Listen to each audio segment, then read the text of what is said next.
E aí entra pra mim que é o pior, é o mais complicado. Se você começa a acumular um patrimônio muito grande lá fora na sua física e por acaso você venha a falecer, os seus herdeiros vão pagar de imposto de sucessão um valor astronômico percentual, se não me engano é 70% do valor que você tem, do que você tem investido lá. Então isso aí é uma coisa que ninguém conta. As pessoas começam da forma errada e depois vão descobrir lá na frente que arrumaram uma grande bomba. Então assim, tem que tomar cuidado no investimento no exterior.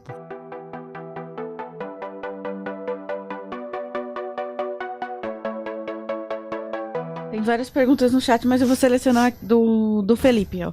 Pergunta pro Jean se só investir no exterior é um erro. Atualmente eu só compro ativos lá fora e já estou com quase 10 mil dólares investidos.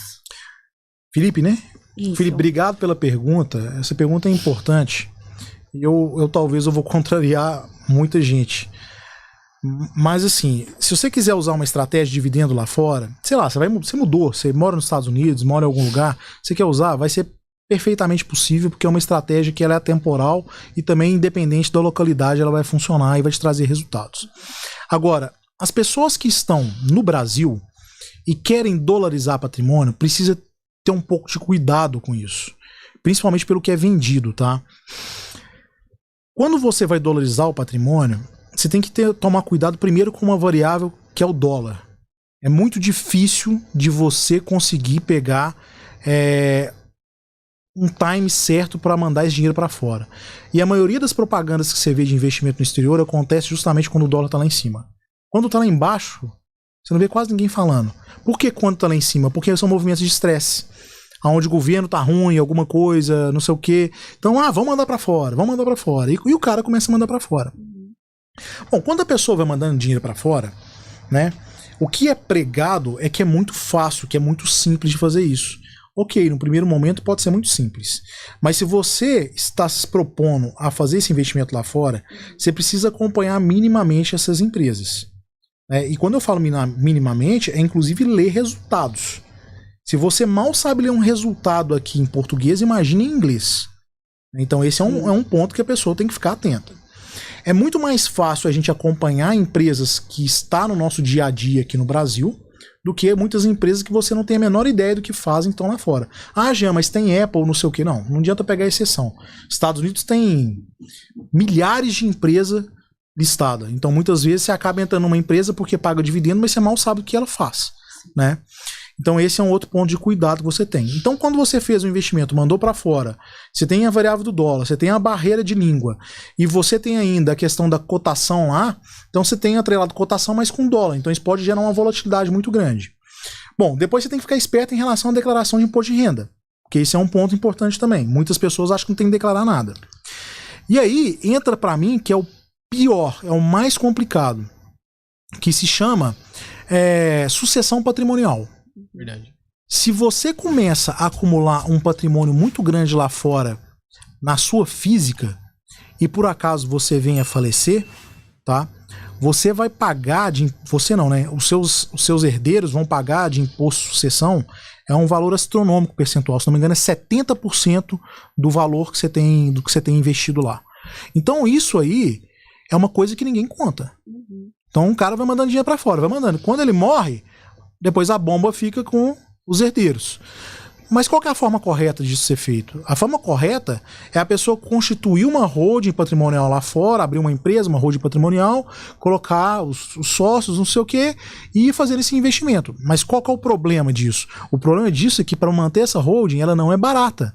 Você precisa ter contador, você precisa tirar o HIN lá nos Estados Unidos, né? Você precisa ter toda uma estrutura que tem que ser montada para sustentar essa empresa. E aí você vai afastar as pessoas, porque a maioria não vai ter condições financeiras para manter uma holding anual.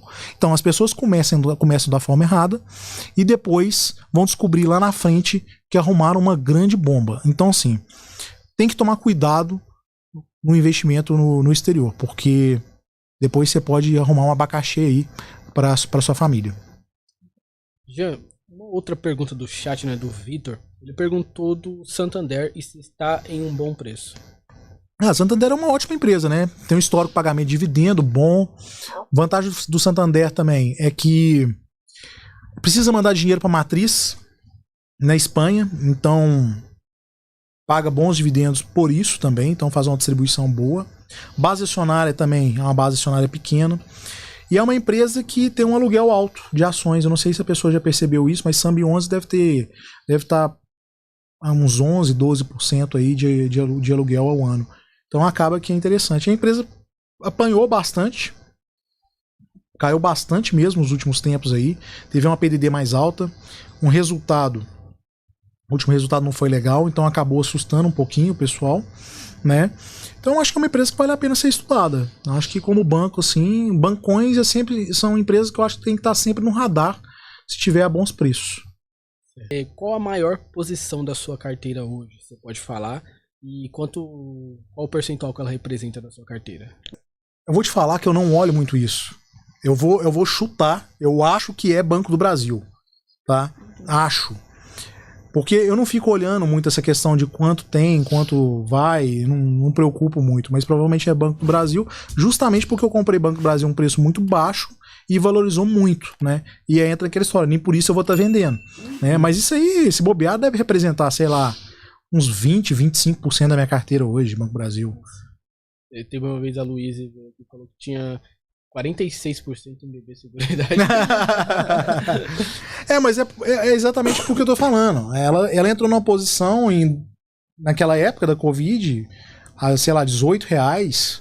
Então a empresa vai para 30 e tantos, é 100%. Então, assim. Então não tem. É natural, acontece essas coisas. E não tem nenhum problema também, né? Pra mim tá tudo bem. Mas tudo assim, ótimo. pra mim tá tudo tranquilo, mas tem gente que se sente desconfortável. Porque tem gente que fala assim, não, subiu, eu não quero ter mais de 10% da minha carteira em uma ação. E aí ela sobe acima de 10%, a pessoa vende. Isso aí é um erro horroroso, porque você vai cortando, é igual árvore, né? A árvore você vai lá, planta, ela começa a crescer, começa a dar as florzinhas, depois os frutos. É a mesma coisa você chegar lá, quando ela começar a crescer, corta a árvore.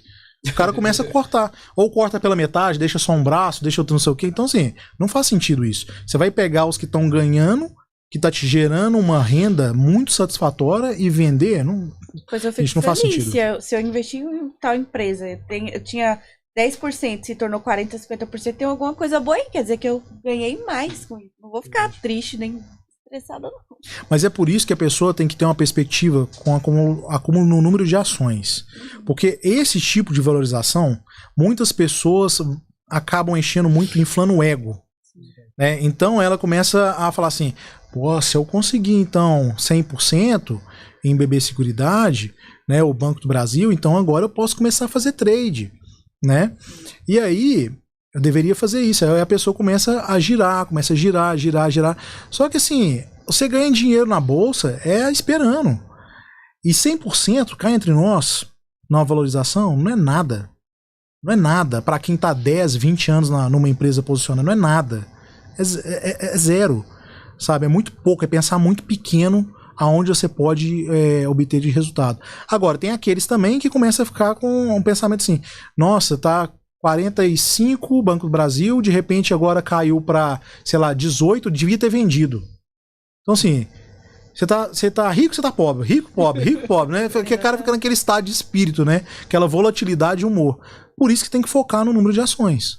Porque não interessa muito se está lá para cima, para baixo. Isso é mais pra você contar história pros outros, né? Uma rodinha de amigo, onde as pessoas falam, oh, esse cara é foda, não sei o quê. Bobagem, isso tudo bobagem. Isso, se não já tá trazendo renda nenhuma, não significa nada. É a mesma coisa, ó, você compra um quadro que custa, sei lá, R$1 milhão, você pregou aqui na parede e ele não te dá um centavo de renda. Mas aí o cara te fala todo dia que o quadro tá valendo não sei quanto. Mas você não tem comprador. Você não tem comprador, não tem vendedor, não tem nada. Então não significa nada. É o patrimônio que o Barça fala que só alimenta o ego.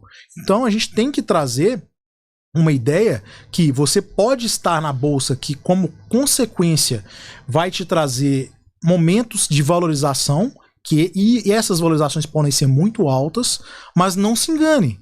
Porque do mesma hora que aquilo está alto, pode ser que volte a cair. E já aconteceu isso comigo milhares de vezes. E não vai ser a primeira nem a última que vai acontecer com vocês também. Então, tem que estar tranquilo para saber se aquela empresa você está acumulando ação, né? E trazendo um dividendo satisfatório. Verdade. Jean, muito obrigado aí por essa aula maravilhosa.